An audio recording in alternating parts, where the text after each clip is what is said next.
Pinagpalang araw po para sa ating lahat at purihin po ang Panginoong Diyos sapagkat tayo pong lahat ngayon ay buhay at malakas, masigla na sumasamba sa ating Panginoong Diyos. Aminin ko po sa inyo, marami pong kalungkutang dumaan ho sa akin sa mga ilang nagdaang araw sapagkat sa mga kakilala ko, kaibigan ko na umuwi na ho sa Panginoong Diyos. Bagamat masaya ako dahil alam kong nasa kasama nila si Lord, pero sa kabilang bahagi, nagdadalamhati rin tayo sapagkat siyempre malapit sila sa ating puso. Mahal natin kasama natin sila. Kaya ho ganun po yung medyo halong pakiramdam. But I'm so thankful. Tayo po we're still given the opportunity to serve the Lord. Kaya nga lagi kong sinasabi, wag natin tanungin ba't sila umuwi na sa Panginoon Diyos. Ang tanungin natin, ba't pa tayo narito? Kasi habang narito tayo, mayroon pang pinagagawa ang Diyos sa atin. Hindi pa tayo tapos sa ating misyon. Kaya ngayon po, magpapatuloy po tayo sa ating serye sa unang Pedro. Dahil ito po ang panawagan ng Panginoon Diyos for us to live in hope. To live in hope. Lalong-lalo na ang dami po mga hamon na ating pinagdadaanan. And alam niyo po ba, sa panahon natin ngayon, sa ating pagpapatuloy ng ating aralin sa unang Pedro, maraming pamilya ngayon, maraming mga relationships ngayon na hindi ho naging madali ang kanilang karanasan. Lalong-lalo na sa panahon na ito. Kaya po yung mga nakakalungkot na realidad na ito, sa bahay po, minsan, yung gulo sa bahay, na ilalabas ho yan, yung gulo sa labas, gulo sa lipunan, labas ho yan kasi ang basic unit ng society, pamilya. Now, alam niyo po ba, lahat tayo humaharap sa maraming iba't ibang uri ng mahihirap na pakikitungo sa buhay or difficult relationships. Now, ito pong magandang balita. Anuman ang kalalagayan ng ating relationships, mahirap man o maganda, live with hope when relationships are difficult. Ang sabi nga ho ni Pastor Peter, the KFC principle. Every time we are experiencing difficulty in relationships and we are craving for finger-looking good relationships, remember, ulitin ko KFC delivers. Bakit po KFC delivers? KFC means you are to know God's will, we are to follow God's way, and we are to cling to God's promises. Itong prinsipyo na ito ay hindi lamang po ito magagamit sa relationship at home. Ito po ay prinsipyo na talagang kailangan nating matutunan in our relationship as a whole, yung relationship po sa tao. Importante po ito. Now, if we have that good relationship at home, now, sigurado yan, it will also affect our relationship outside. Maapektuhan po yung ating maugnayan sa labas. Kaya nga yung sikat na kasabihan po na sinasabi palagi ni Rick Warren, hurt people, ang mga taong nasasaktan, nakasasakit din ng iba. Kaya yan po ang ating pong tatalakayin ngayon. So let's start with letter K. Know God's will. Know God's will. Bakit po importanteng malaman natin ang kalooban ng Diyos in dealing with difficult people? Now, sabi ho ni Andrew Murray, sabi niya, disappointments is God's appointment. Minsan, yung mga taong mahirap makasama, yung mga taong mahirap makahalubilo, yan ay minsan bigay ng Diyos sa atin upang ito ay maging kalakasan natin. No? Ito'y kalakasan natin. Kaya nga, generally speaking, knowing God's will is so crucial o napaka-importante sapagkat ang lahat ng bagay ay nilikha ng Diyos. Kaya nga masasabi ko to sa inyo, ang pinaka-importanting talata sa Biblia, alam niyo kung ano? God created the heavens and the earth. Sa madalit salita, kung ang Diyos ang naglikha ng langit at lupa, siya ang nakakaalam kung papaano tayo dapat mamuhay. Siya rin ang nakakaalam paano maayos kapag tayo ay mayroong suliranin. Ibig sabihin, kapag may problema tayo, siya rin ang mayroong pong mga tamang panuntunan at pamamaraan para maayos ang ating kalalagayan. If we want to experience the best of His creation, then we need to know His will. Yun ang importanteng bagay. Ito ay may pakinabang sa atin, ito ay may kadagdag na kaligayahan sa atin, it is acceptable, at ito ay ganap. Ito ay mayroong kaganapang para sa atin na ito po ay puspos, ito po ay puno, ito ay kompleto. Wala ka nang hahanapin pa. Kaya, know God's will. Kaya mapapansin ninyo, doon sa pagpapatuloy ng ating pag-aaral, sa liham ni Pedro, tanong yung sabi ng Pedro sa unang-una pa lang talata, 1 Peter chapter 3, verse 1, doon tayo magsisimula. Sabi niya, in the same way. Now, alam niyo ba ang ganyan din na sinabi niyo ulit sa verse 7? In the same way. At pagdating sa verse 8, finally. Anong ibig sabihin nun? Yan po ay dugtong-dugtong. Mula pa po sa una niyang tinalakay. Yung pagsuko ng sarili natin sa Diyos na makapangyarihan, bagamat hindi makatarungan ng katauhan, alam natin yung Diyos natin hindi natutulog at siya ang tunay na maghuhusga ng may katarungan. Yun ang sinasabi natin eh. Yun ang pinag-uusapan natin. Yun ang sinasabi ni Pedro. Kaya nga, yan ay kapahayagan ng pananampalataya. Kaya sabi pa lang, sa simula pa lang, sabi na ni Pedro, lagi niyong ituon ang inyong isip. Lagi natin ituon ang ating isip sa pag-asa na binigay sa atin ng Diyos. Ang tawag dyan, faith. Kasi faith is the assurance of things hoped for. The conviction of things not seen. And remember, without faith, it is impossible to please God. Di ba? It is impossible to please God. Kaya ulitin ko, sabi nga ni Pedro, babalikan lang natin, verse 13, sa una-una pa natin mga inaral, fix your hope completely on the grace to be brought to you at the revelation of Jesus Christ. Ano dapat mo gawin? Prepare your minds for action and keep sober in spirit. Sa mga sitwasyon na ganyan, na parang gusto mong gumante, relax ka lang. Kaya nga, in the same way, ano ang will ng Diyos? And here is the will of God. Ang ipahayag ang kadakilaan at ang karangalan ng Diyos, di lang ng ating salita, kundi sa ating gawa. So paano? Sa pagpapasakop sa mga namumuno sa atin at pagbibigay galang sa lahat ng tao. And listen, napaka-importante. Dahil ipinagkakatiwala natin ang ating sarili sa Diyos. Now, pag-isipan nyo, kung pinatulan ni Jesus Christ yung kawalan ng katarungan sa paghuhusga o paglilitis sa Kanya noon, hindi tayo maliligtas sa ating mga kasalanan. Kaya nga tingnan nyo ang karugtong noon, nung si Jesus Christ ay nilitis ng walang katarungan. Ano sabi? Hindi. He Himself bore our sins. Yan ang nagbigay ng pagkakataon para bayaran niya ang ating kasalanan sa magitan ng Kanyang katawan sa krus. Para tayo'y mamatay sa kasalanan at mabuhay saan? Sa katuwiran. Na, sabi niya, sa magitan ng kanyang mga sugat, di ba? Tayo ay napagaling. Ito'y tumutukoy sa kagalingan ng ating spiritual na pagkatao. Ngayon sabi niya, at lahat tayo, di ba? Naalala ninyo? Tayo'y parang mga tupang ligaw. Ngunit tayo nakabalik na sa totoo nating pastol at siya ang tagapagbantay ng ating mga kaluluwa. Di ba napakasarap nun? Sabi niya, this is the heart of God. He wants everyone to be given a chance to understand that He brings salvation. Meron siyang redemptive plan para sa atin. Kaya ang kalooban ng Diyos is for us to submit to God, so submit to our authorities because our God is higher at ang kanyang puso is that the redemptive plan of God ay mangyari. Yun ang interest ng Diyos.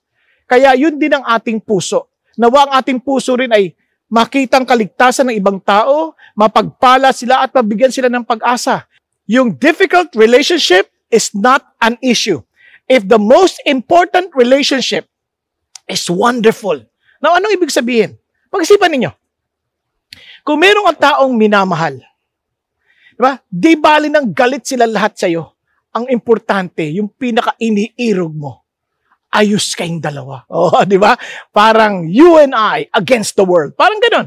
Kumbaga, sa buhay ko, di bali ng galit silang lahat, basta yung asawa ko, mahal ako. Parang ganyan. Isipin nyo, but sana ko asawa lang. Si God, sabi niya, if we are at peace with God, then even our enemies, di ba? For sure, parang hindi mo na kailangan awayin pa. Kasi, baka gusto mo pa siyang makilala niya si Jesus. Kasi sa ganda ng ating relationship sa Kanya.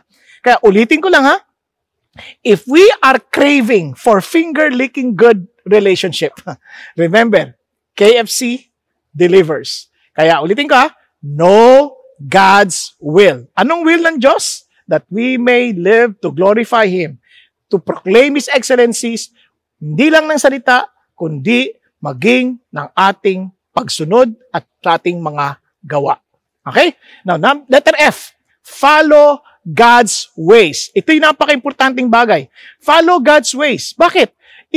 Isang bagay yung alam natin yung kalooban ng Diyos, pero kailangan natin sundin yung paraan ng Diyos. Kung alam natin yung kalooban ng Diyos, pero hindi naman natin sinusunod yung paraan ng Diyos, di, hindi rin natin mapapatunayan yung totoong kagandahan, yung kasiyahan, at maging ng kaganapan ng kanyang kalooban. Okay, now tingnan ho natin yung habilin ni Pedro sa 1 Peter chapter 3 verse 1. Ito sabi niya, in the same way. So ni-refer niya yon sa halimbawa pinakita ni Jesus ayon sa kalooban ng Diyos. Now listen, sabi niya, kayong mga babae, magpasakop kayo sa inyong mga kanya-kanyang asawa. Sabi niya, upang kung sakali man sila ay hindi nakakakilala o sumusunod sa salita ng Diyos, sila ay mapagtatagumpayan nyo nang wala man salita. Sabi niya, sungunit sa magitan ng iyong pag-uugali bilang asawa. Oh, grabe yan, ha? Yan ay isang amazing na bagay. Naalala nyo kanina na pag-usapan natin yung excellency na yon. Yun ang kalooban ng Diyos upang sila mabigyan ng pagkakataon na maligtas kasi may redemptive plan ng Diyos eh. Na, tuloy tayo. As they observe your chaste and respectful behavior. Yun ba? Makita nila yung gentleness. Yung hindi sinasabing mahina ka, yung control mo. Yung para mayroon kang pagpipigil, na kahit ang lakas-lakas, mayroon kang pagpipigil at makita ang iyong maggalang na pag-uugali. Di ba kanina pa lang yun ang pinag-uusapan natin? Kanina, yun ang magpapahayag ng kadakilaan ng ating Panginoon Diyos. Now, bakit yan importante? No? Listen to this. Nung sabihin ni Pedro, itituro ni Pedro ang mga bagay na ito. Sabi niya ganun, kung sakaling ikaw, babae, naging Christian ka, sabi niya, at kung sakali mang Christian ka din, di lalo na. So ilagay na natin sa worst na senaryo. At ikaw ay babae, at yung asawa mo hindi Christian, di ba normal lang na magsasabit ka? Hindi. Ito pang sinabi niya, hindi. Dapat, maging submissive ka, tingnan nyo ha, makikita sa iyong pag-uugali. Kasi pwede ka naman sasabihin, nagdadabog eh. Ngayon, pahinga ng kape, opo, kape. Dami yung trabaho. Yung kape nyo. Kape nyo ho. Ganyan, di ba? Talagang ilong mo parang nag-umuusok eh. Kape nyo ho. Ganyan, di ba?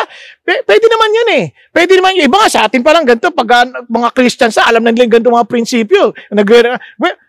Andiyan na sa tabi mo, hindi mo pa kunin. Ano ba naman? Meron pang ganyan eh. Ang sinasabi dito, yung behavior, kita niya. Kasi bakit? Kasi ang utak natin, gagawin natin to para sa Diyos. Tingnan nyo. Alam mo bang napaka-practical nito? Tingnan nyo karugtong na sinabi ni Peter. Yung kagandahan mo, wag lang sa panlabas. Hindi niya sinasabing wag kang magpagandang panlabas kasi isa sa mga hinahanap ng mga lalaki, yung attractiveness. Ang problema, nung dalaga ka, talaga ang ganda mo naman talaga. Parang, wow, talagang korting Coca-Cola, di ba? Ngayon, naging litro nung asawa ka na. Siyempre, bago rin pagtingin. Ang iniisip ng asawa mo, hindi ka magbabago eh. Na ganun ka pa rin ka-sexy hanggang tumanda. Hindi, nagbago eh. Naglitro ka na, tapos naidikit pa sa mainit na oven. Kaya nalulusaw-lusaw na, kaya nalutulo-tulo ng ganyan. Hindi mo naman laglag-laglag na yung mga parang mataba-taba na sa tabi-tabing ganyan. Parang ganito. Di joke lang. Now, pag-isipan niyo mabuti. Now, so sabi niya, kaya yung iba, sabi niya, hindi masama magpaganda. Okay yan. Magpaganda ka. Pero kahit anong ganda mo sa labas, sabi ni Pedro ganito, lahat ng yan, sa labas, yung alahas, di ba? Sabi niya, yung mga damit, sandali lang yan, nawawala yan, lumilipas yan. Pero, sabi niya, yung ganda doon sa loob, mula sa puso, inside out, sabi niya, yan na hindi kukupas. Yan ang quality na hindi kukupas. Ano sabi niya? Gentle and quiet spirit. Wow! Yung gentle, ito po yung matinding pagpipigil, no? At merong tahimik na spirito. Ibig sabihin tahimik na spirito, hindi lang yung tahimik na hindi nagsasalita. Ito po yung peaceful. Yung parang, alam mo yon, yung kalmado. Yan. Kalmado. Kaya sabi niya, ito ang mahalaga. Tingnan niyo ang focus niya, si God. In the sight of God. Hindi yung lalaki ang kanyang tinitignan, kundi si God. Itong lalaki ngayon, magkakaroon ng kakaibang pagtingin. Sabi niya, anong meron dito na kakaiba? Bakit ganyan? Kasi nga, she's following the way of the Lord. Hindi siya nakating sa panlabas lamang, kundi yung kanyang kalooban. Kaya yun ang sikreto. Yun ang sikreto. Kaya sabi niya, kaya sa gantong paraan, maging ang mga babae noon, sabi niya, who hope in God used to adorn themselves being submissive to their own husbands. Masunurin din. Alam niyo kung sino tinutukoy niya?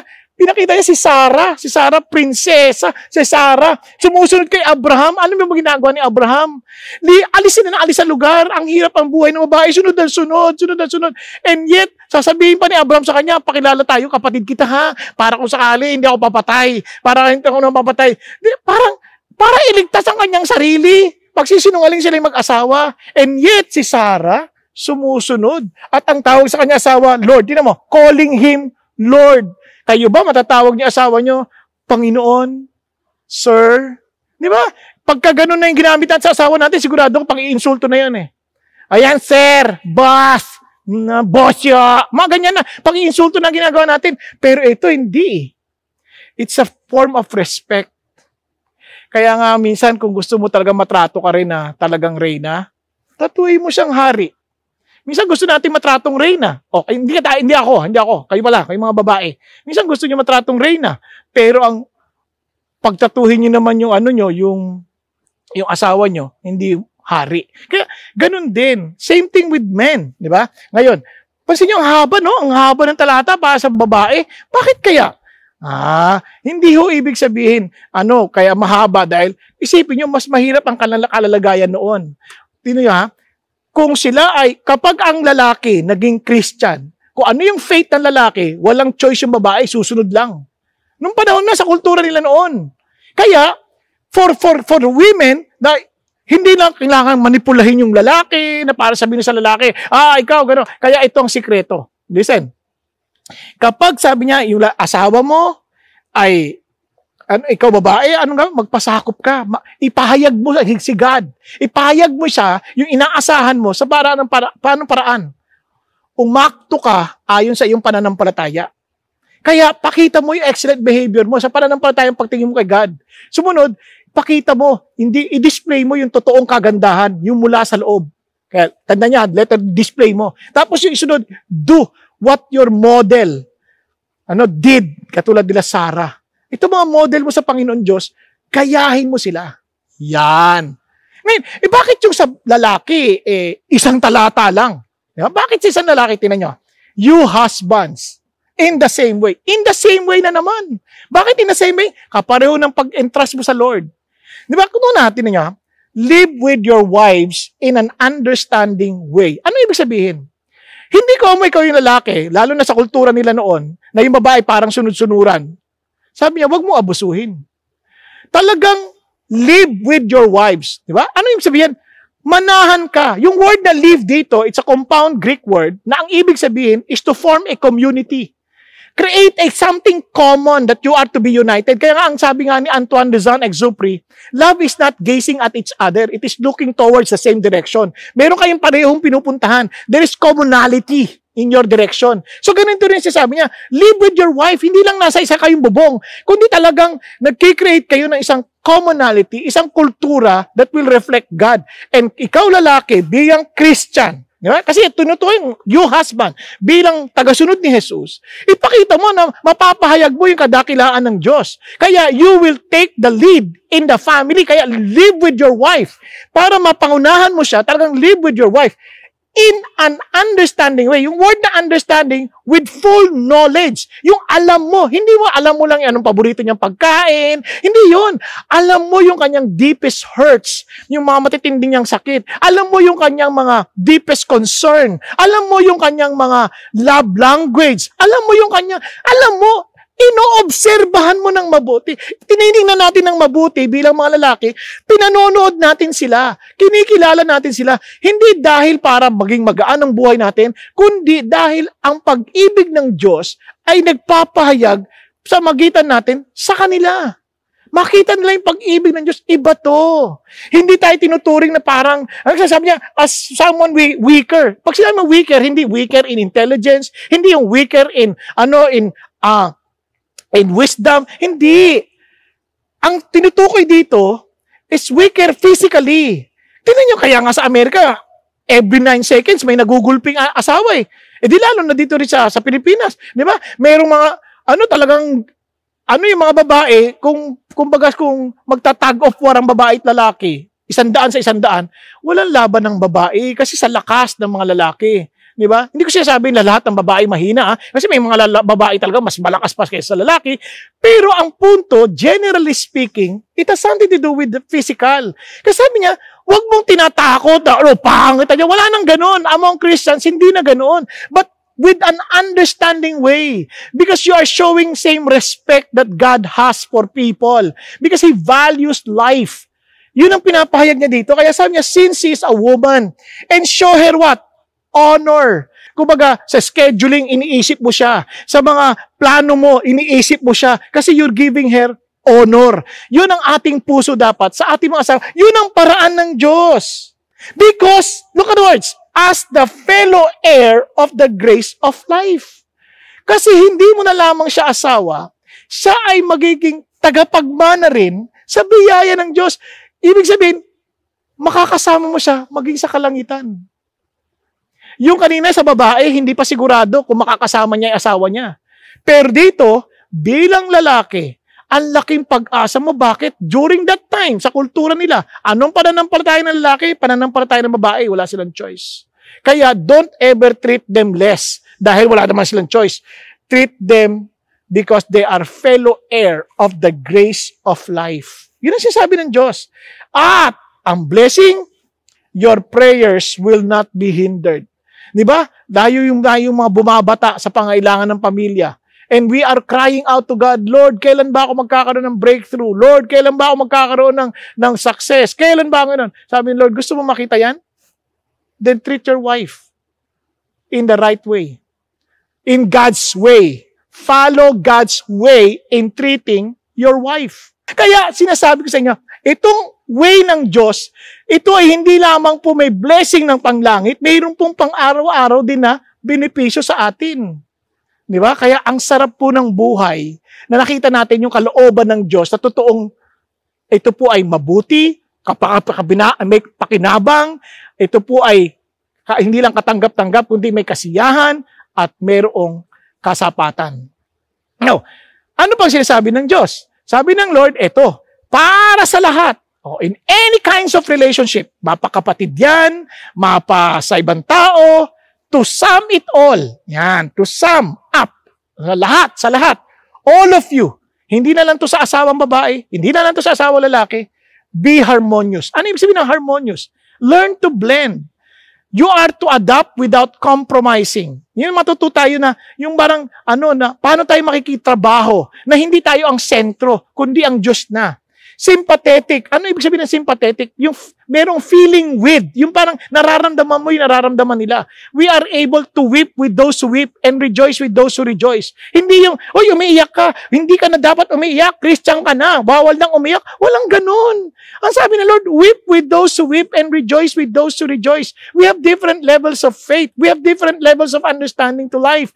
Pero dapat tayong matuto na umunawa, intindihin ng ibang tao. Yun ang sinasabi ng Panginoon Diyos. Then you need to have a you need to be brotherly. Ano yung brotherly dyan? Yung philos. Ibig sabihin, it's like a friend.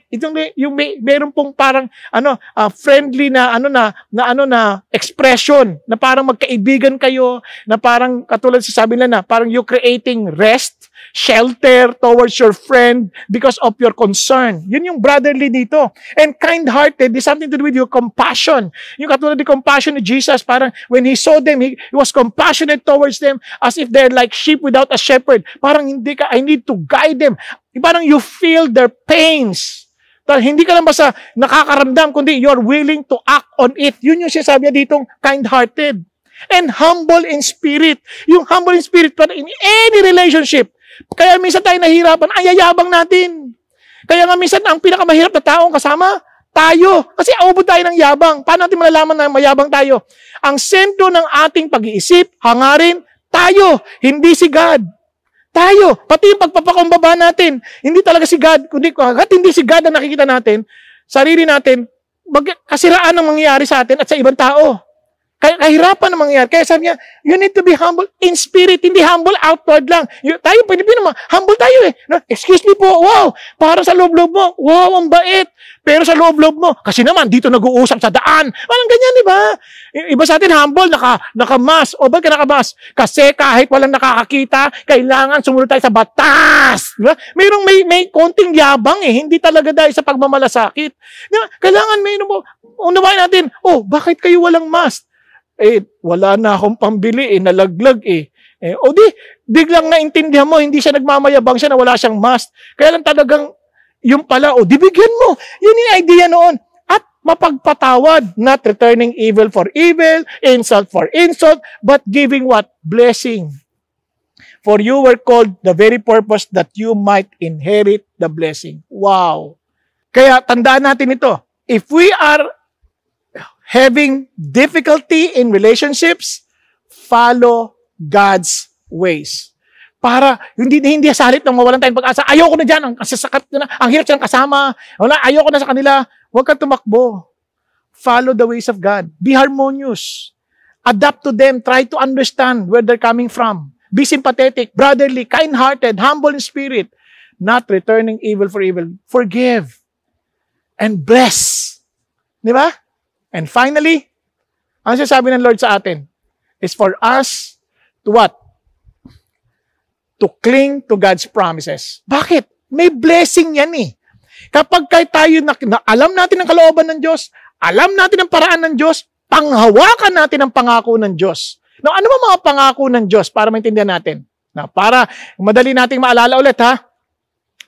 Ano ba mga pangako ng Diyos? Tingnan natin. Una, tingnan nyo. Balikan natin yung 1 Peter. Inherit a blessing. Meron tayong inaasahang blessing. Now, ito pa. Ano sabi niya? For the one who desires life. Wow!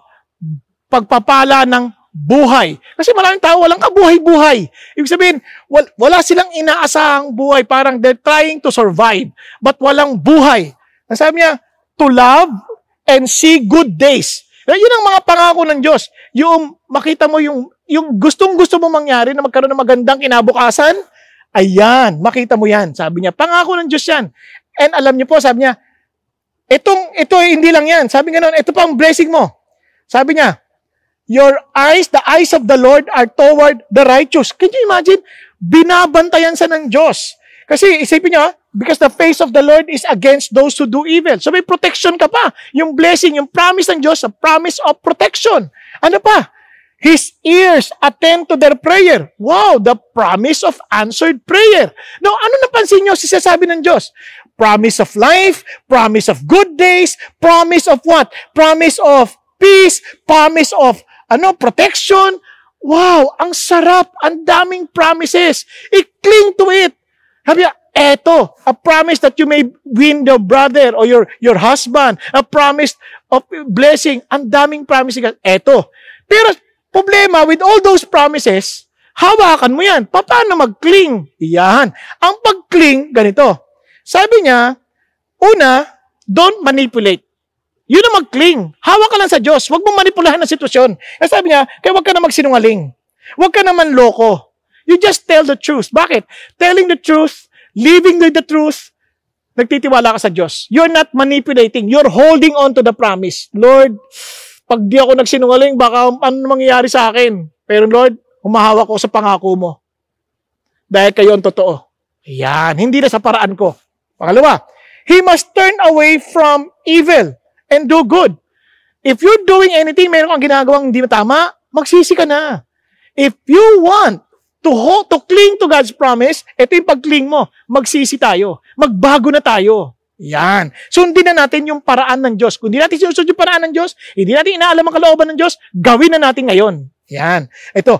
Ay kasama niya, seek peace and pursue it.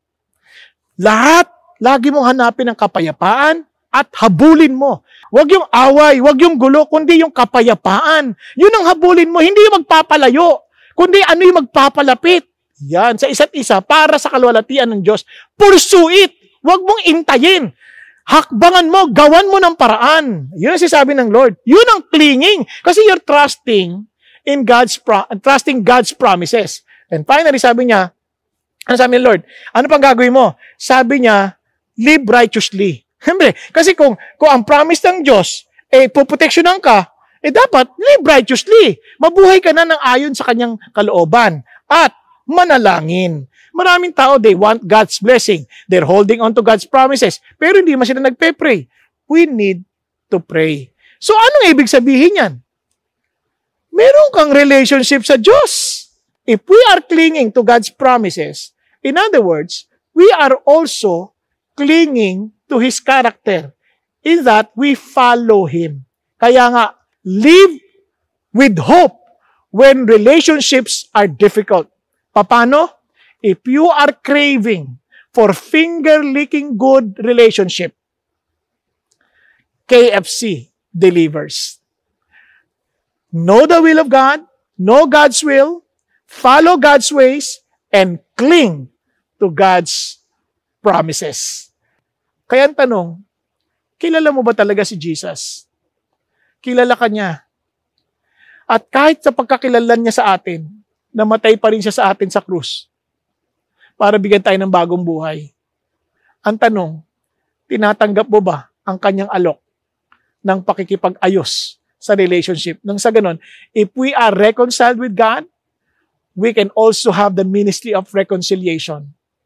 Para yung mga taong kakilala natin, kaibigan, maging kaaway, ay naway mahatid natin sa Panginoon Diyos sa magitan ng ating pagsunod sa paraan ng Diyos.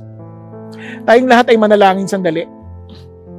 Mga kapatid, kung hindi mo pa tinanggap si Jesus sa buhay mo bilang iyong Panginoon at tagapagligtas, ang iyong pagkilos at paggawa ay palaging nakadepende kung gagawin din ng iba o hindi. Pero kung si Jesus na ang ating Panginoon, hindi na mahalaga kung anong gagawin nila. Ang mahalaga, susundin natin ang pinagagawa ng Diyos sa atin dahil yun ang kanyang kalooban. At ang ating pinangahawakan, ang pangako ni Jesus. Hindi ang pangako ng tao, hindi ang pangako ng sinuman, kundi ang pangako ni Jesus. Ang mga babae, hindi kayo kailangan magpasakop sa asawa niyo dahil nangako siyang hindi na siya mandadaya. Hindi, kahit na hindi niya mapangako yun dahil tao siya, gawin mo dahil ang pangako ng Diyos, ang pangahawakan mo, na kaya niyang baguhin ang asawa mo. Sa mga lalaki, tayo, mga lalaki, mahalin natin ang ating mga asawa. Unawain natin sila. Hindi dahil sa nangako ang asawa natin na magbabago sila. Hindi. Kundi pinangahawakan natin ang pangako ng Diyos dahil yun ang kanyang kalooban at yun ang kanyang paraan. Yun ang Kristyanismo. Natagpuan natin ang ating tahanan, natagpuan natin ang ating buhay kay Jesus at hindi sa mga pangyayari sa labas. Kaya nga ang ating pag-asa ay wala sa difficulty ng relationship, kundi sa kadakilaan ng ating Diyos. Kapatid, kung di mo pa tinanggap si Jesus, ngayon ang araw na ito, sabi mo sa kanya, Panginoong Hesus, pagharian mo ang buhay ko. Hindi ko kayang mag-submit, hindi ko kayang umunawa, hindi ko kayang makiisa, hindi ko kayang magmahal, ngunit, Panginoong Hesus, sa kapangyarihan mo, sa pag-ibig mong aapaw mula sa aking pagkatao, alam kong magagawa ko ang pinagagawa ninyo. Kahit Panginoon Hesus, pagharian ninyo ako at pahintulutan ninyo ako mapuspos ng banal na espiritu mo. Nang sa gayon, ang kalooban mo at ang kaparaanan mo ay aking sundin at ang pangako mo ay aking pangahawakan. Salamat po, aming Ama. Salamat po sa kaligtasan. Salamat sa buhay na walang hanggan. At ngayon, Panginoon Diyos, pinapanalangin ko ang bawat isa na tulungan niyo po kaming lahat na lumakad ayon sa kalooban ninyo at sundin ang kaparaanan ninyo at, Panginoon, asahan ang mga pangako ninyo. Salamat po aming Ama, na sa biyaya ninyo, makikita namin ang katotohanan ng iyong salita. Sa pangalan ng iyong anak na si Jesus na naghahari at nabubuhay, kaisa ninyo aming Ama, kaisang banal mong Espiritu dahil kayo iisang Diyos sa 3 persona. Amen. Amen. At amen. Mga kapatid, kung natulungan kayo ng mensaheng ito, inaanyayahan ko po kayo na i-click nyo po yung link. No? At nawa po'y magkaroon tayo ng pagkakataong magkakilalanan, magkatulungan, magkapanalanginan. Kaya ganun pa man, kung hindi man ngayon, at sa pagkakataon na to, meron din ho kaming bonus. Meron ho kaming virtual na welcome center. Yan po ay pagkatapos ng, habang 3:00 ng service, open ho yan. Pwede nyo hong pasyalan. Ito rin po yung link. Kaya wag muna po kayong aalis. Meron pa ho tayong mga discussion question at ganyan po mga pagsasagot ng mga ilang tanong mula sa fast track na maaring tanong nyo din at makatulong sa atin sa ating pagharap sa mga buhay at mga hamon na meron tayo sa pang-araw-araw.